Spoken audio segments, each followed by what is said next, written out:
कालच या सर्व गोष्टीच्या बाबतीतली गेल्या 2 दिवस आम्ही चर्चा घडवण्याचं काम केलं होतं आणि आमचा आग्रह होता की बा या बाबतीतला जो निर्णय जो असेल त्यांच्या उपस्थितीमध्ये न होता तालिका अध्यक्षांनी त्यांच्या उपस्थितीमध्ये व्हायला पाहिजे.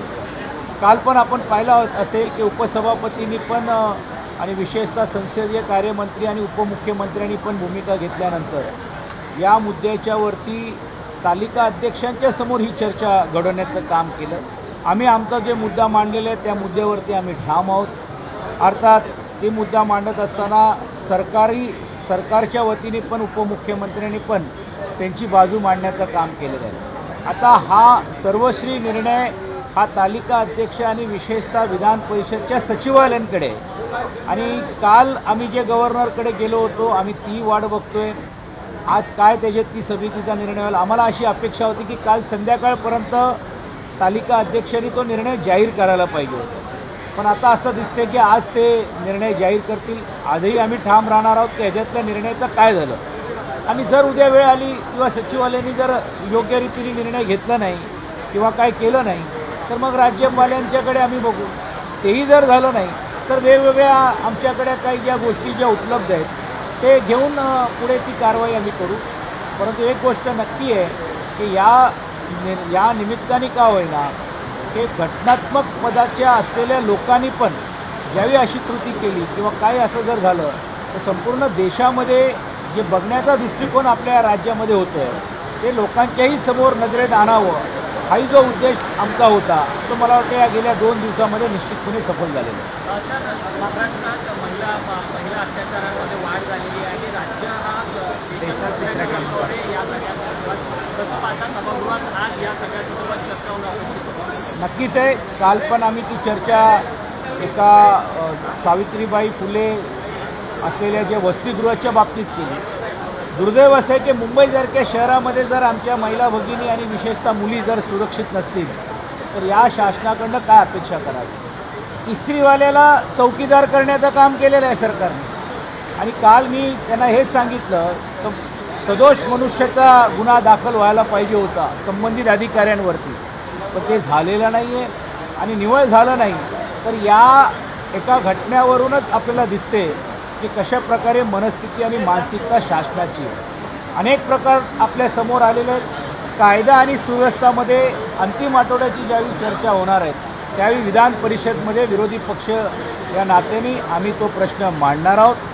पोटतिडकीने मांडणार आहोत. तुम्हालाही बघायला मिळालं असेल की महिलांचा ज्यावेळी प्रश्न आला त्यावेळी निवळ फक्त विरोधी पक्षाच्या लोकांकडनंच बोलणं जाण्याचं काम झालं.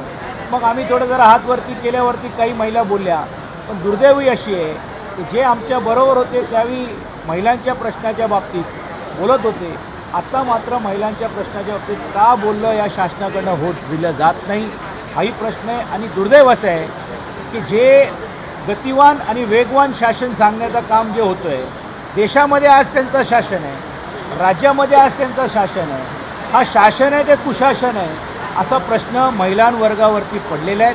आणि विशेषतः मुंबईसारख्या शहरामध्ये जिकडे आमच्या महिला भगिनी बिनधास्तपणे रात्री फिरू शकले असतात किंवा होऊ शकले असतात आज या राज्यामध्ये तशी परिस्थिती दुर्दैवाने राहिलेली नाही आहे.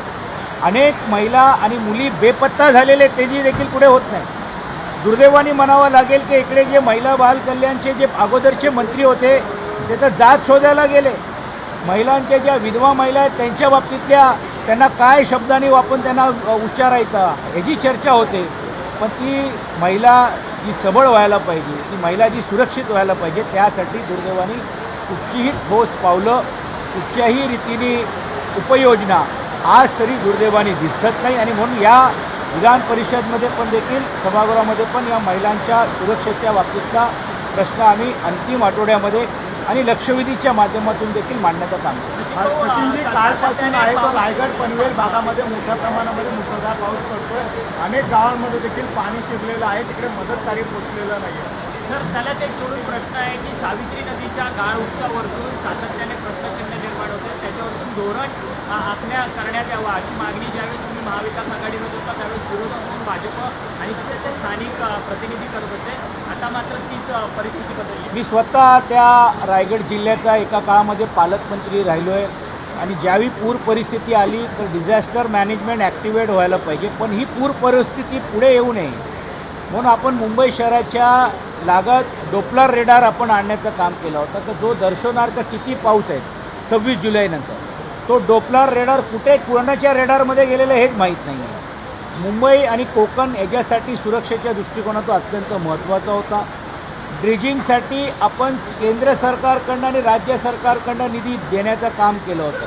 आणि विशेषतः तुम्ही उल्लेख केल्याप्रमाणे सावित्री नदीमध्ये निवळ फक्त पूर परिस्थिती नाही तर मगरांचा पण खूप मोठ्या प्रमाणावरती शहरी भागामध्ये येण्याची भीती आहे आणि त्यातून पुढच्या काळामध्ये देखील हाल होऊ शकतात. या सर्व पार्श्वभूमी बघितल्यानंतर दुर्दैवाने म्हणावं लागेल की आज पालकमंत्री तिकडे कुठे आहेत, पालकमंत्री कोणाचे आहेत, तिकडे तर रस्सी खेच चाललेली आहे. एक जण म्हणतो मी सूट शिवून बसलो आहे, एक जण बोलतो मी कोट घातलेला, एक म्हणतो मला पालकमंत्री मत मिळेल. दुर्दैवाने म्हणावं लागेल ती मंडळी आज फील्डवर दिसत नाही आहे आणि आज तिकडची अवस्था अशी झालेली आहे की कोणीही देखील त्यांना मदत कार्यासाठी येत नाही आहे. म्हणून आमचं स्पष्ट म्हणणं आहे की या बाबतीत तातडीने राज्य सरकारने टीम पाठवली पाहिजे, त्या लोकांना आश्वासित केलं पाहिजे. पूर परिस्थिती जर झाली तर त्याच्यानंतरची काय तयारी आहे ही पण तयारी त्यांनी आता काय ते दाखवलं पाहिजे. आणि म्हणून विधान परिषदमध्ये मी स्वतः स्थगन या बाबतीतलं मांडण्याचं काम करणार. सचिनजी, पनवेलच्या आपलं टाटा रुग्णालय कुलाबामधला डॉपलर आहे तो गेल्या 2 महिन्यापासून बंद आहे. त्यामुळे आता हवामानाचा अंदाज जो आहे तो तज्ज्ञ व्यक्तींच्या द्वारे कळवण्यात येतो. आता यंत्र बंद झालेलं आहे आणि त्यातच पूर परिस्थिती जी आहे कोकणात निर्माण होते. राज्यात 3 डॉक्टर आहेत, मुंबईतलं डॉक्टर बंद आहेत. वस्तुस्थिती अशी आहे की जिल्हा नियोजनाच्या समितीमध्ये हा प्रश्न मी गेल्या 15 दिवस अगोदर मांडण्याचं काम केलं. तर कुठे आहे डॉपलर रेडर, कोणाकडे लपवलेले आहेत, कोणाच्या मंत्र्यांच्या बंगल्यात ठेवलं आहेत का फक्त त्यांच्या घरापुरता मर्यादित हवामानचा अंदाज यायला.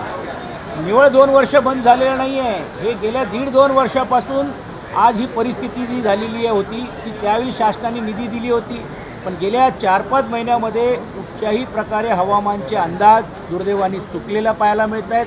आणि म्हणून कधी मुंबईमध्ये 5 दिवस पाऊस होईल असं म्हटलं जातं आणि 5 दिवस पाऊसच दिसत नाही. त्याचा काय पाऊस येणार आहे, काय त्याची ग्रॅव्हिटी राहणार आहे, काय वेलोसिटी राहणार आहे, या कुठच्याही गोष्टी होत नाही आहे.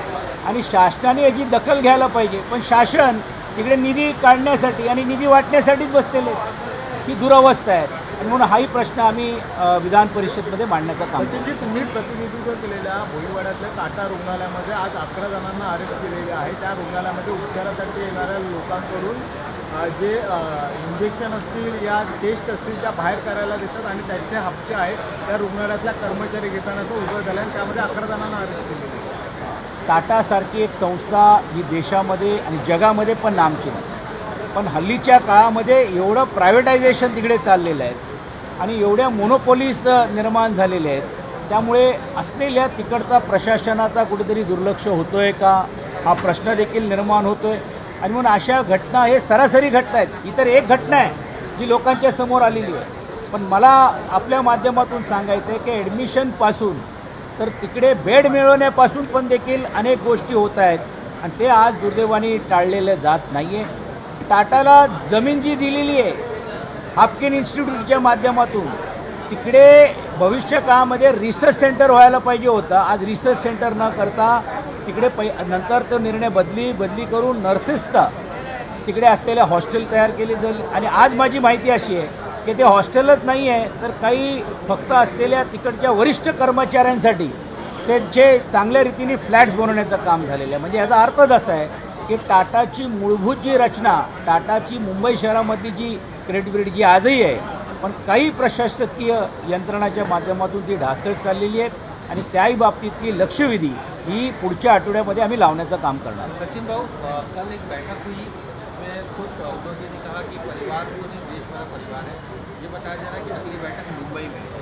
उद्धव जी के इस बैठक को लेकर किस तरह से आप लोगों को आदेश दिया गया है, साथ ही किस तरह से एकजुट में काम करना है, इस बारे में क्या कहा? पहले बात तो हमको ये खुशी है कि सभी पार्टी के दल आज एक साथ आए और कल उद्धव जी ने जैसे कहा कि हमारी विचारधारा अलग अलग होगी, लेकिन देश की संविधान को बचाने की जो विचार है उसके लिए हम सब साथ में हैं. और बहुत ही अच्छा आयोजन कल हुआ था, इसीलिए उद्धव जी ने भी विनती की, आग्रह दिया.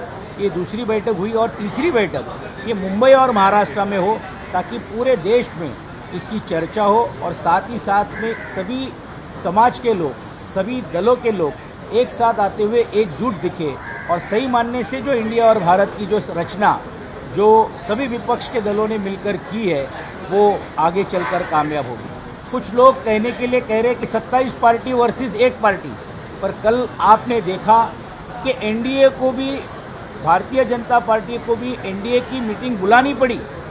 पहले बार इतने सालों में एनडीए ने कभी बात नहीं, और आपने तो देखा होगा कि देश के पंतप्रधान एनडीए के दलों को मुझे लगता है 4 सालों के बाद पहले बार मिले होंगे इतने करीब से, और मिलने का काम हुआ। इसका मतलब ही ऐसा है कि एनडीए में 38 पार्टियां हैं, तो ये लड़ाई 38 पार्टियां वर्सेस 27 पार्टियां, और जो देश का माहौल और विशेष तौर के पर राज्य का माहौल जो बदलते जा रहा है, जिस तरह से कूटनीति कर सरकार को ताबे में लिया जा रहा है, उसके तहत आगे की चुनाव उनको एक बहुत बड़ी चुनौती है, ये समझ के ही एनडीए का गठन और एनडीए की बैठकें लगाई जा रही याला जोडून प्रश्न आहे की काल परिषदेमध्ये सुधीर भाऊ म्हणाले की सचिन भाऊ काही दिवसांमध्ये भाजपमध्ये मला वाटते कालच मी त्याच्यातला उत्तर दिला आणि मी कालच सांगण्याचं काम केलं की बाबा त्यांच्या माझ्यावरचा जो जुना प्रेम आहे, पण तोच प्रेम त्यांनी त्यांच्या पक्षातल्या खासदार हंसराज अहिरांवरती पण ठेवावं। म्हणजे एक अहिर जरी त्यांच्याकडे जे येणार नाही आहेत, किमान आहे त्या अहिरांना तरी देखील त्यांनी पुढे मदत करावी, तरी देखील विषय सुटी। सॉरी तुम्ही ये राह आसान लग रही है आपको, बीजेपी को हराना इतना ऐसा कोई चुनाव आसान नहीं होती है। पब्लिक परसेप्शन जब तक बदलेगा नहीं तब तक कोई भी चुनाव को सामने जाते हुए, आज पब्लिक परसेप्शन बदल रहा है। आज विकास की बात जो कर रहे थे, किस तरह से विकास में हम कमतरता हो रही है, हमने उनके पार्टी के लोग बोल रहे हैं, और साथ ही साथ में देश में सांप्रदायिक जो माहौल जो होना चाहिए, जो हो रहा है, उसके तहत जो समाजों में कटुता निर्माण हो रही है, उसमें बहुत बड़े जो जानकार हैं, जिन्होंने मोदी जी के नेतृत्व में ये सरकार को लाकर देने का काम किया जाति धर्म के आगे जाकर, वो भी आज सोच रहे कि ये क्या चल रहा है। जिस तरह से मणिपुर, जिस तरह से कश्मीर जल रहा है, जिस तरह से अन्य राज्यों में परिस्थिति हो रही है, दंगे बढ़ रही है, ये माहौल कोई अपने देश के 21वें शतक में जाने के लिए नहीं है। इसलिए चुनौती हम नहीं समझते कि चुनौती बहुत ही आसान है, लेकिन हम नामुमकिन भी नहीं है। ये हर चुनाव जो बाय इलेक्शंस हो रहे हैं उसमें हमको देखने को मिल रहा है। टाटा कैंसर हॉस्पिटल ने अपने कर्मचारियों के खिलाफ 21 कर्मचारियों के खिलाफ एफआईआर दर्ज करवाई है, क्या कहना चाहते हैं?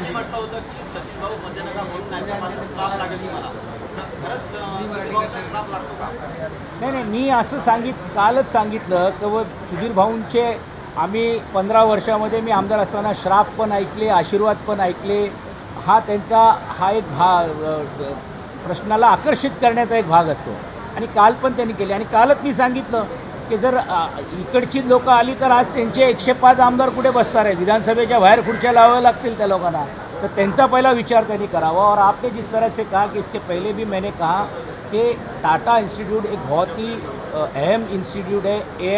एम के धरती पर हम उसको मुंबई और राज्य में देख रहे हैं। उनका रिसर्च सेंटर भी पनवेल के यहाँ पे लाने का काम किया गया, लेकिन दुर्दैव की बात है कि इतनी प्राइवेटाइजेशन टाटा में हो रही है कि जो गोर गरीब जो जनता है, जिसके लिए इसका निर्माण हुआ, जिसके लिए ज़मीनें दी गई, जिसके लिए रिसोर्सेज दी गई, जिसके लिए देश के राष्ट्रपति आज उनका नेतृत्व करते हैं, नीचे के स्तर के ऊपर भी देखिए ऐसी जो घटनाएं और ऐसी जो चीज़ें हो रही है उसको दखल लेना चाहिए। तो एक घटना सामने आई है, लेकिन एडमिशन से लेने से लेकर तो डिस्चार्ज तक के या ट्रीटमेंट तक के भी बहुत सारी खामियां ये हमारे सामने आ रही है। इसीलिए हमने इसके बारे में भी अगले हफ्ते में लक्षवेधी लगाने का हम काम करेंगे। भाऊ, एक प्रश्न असा आहे, अजितदादांवर अनेकदा आरोप होतात की ते निधी देत नाही किंवा त्यांचे समर्थक जवळच्या आमदारांनाच निधी देतात। काल पुरवणी अर्थसंकल्पामध्ये त्यांच्यासोबत गेलेल्या अनेक आमदारांना मागितलं जाईल तेवढा निधी देण्यात आला आहे। तुमच्यासोबत असं काही घडलं आहे का? तुम्हाला निधी मिळाला आहे का? किंवा विरोधात जे आमदार आहेत त्यांना निधी मिळाला आहे का?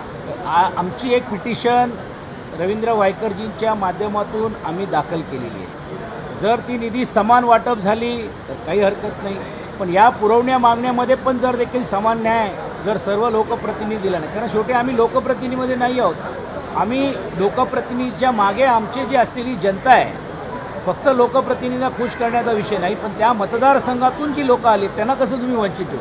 ते काय या राज्याचे भाग नाही आहेत का? मग त्यांनी तुम्हाला निवडून दिलं नाही म्हणून ही भूमिका तुम्ही घेणार आहात का? आणि आमचा तर प्रश्न असा आहे की जे आमच्याकडनं गेलेले लोकांनी त्यांची तोंड बंद काय, काल पुरवणी मागण्यामध्ये हे जे 40 आमदार गेले तोंडातून एक शब्द काढायला तयार नाही. राज्याचे मुख्यमंत्री तुमचे आहेत, मग का निधी तुम्हाला जी पाहिजे तशी ती मिळालेली नाही आहे? आणि म्हणून समान निधी जर मिळाली तर ठीक, नाहीतर मग त्याही बाबतीत आम्ही न्यायालयामध्ये जाण्याचं काम करू. चलो. देश विदेशातील प्रत्येक घडामोडींचे लाईव्ह अपडेट मिळवण्यासाठी आता साम टीव्हीच्या सर्व सोशल मीडिया प्लॅटफॉर्मला लाईक, फॉलो आणि सबस्क्राईब करा. तसंच सर्व नोटिफिकेशनसाठी बेल आयकॉन प्रेस करायला विसरू नका.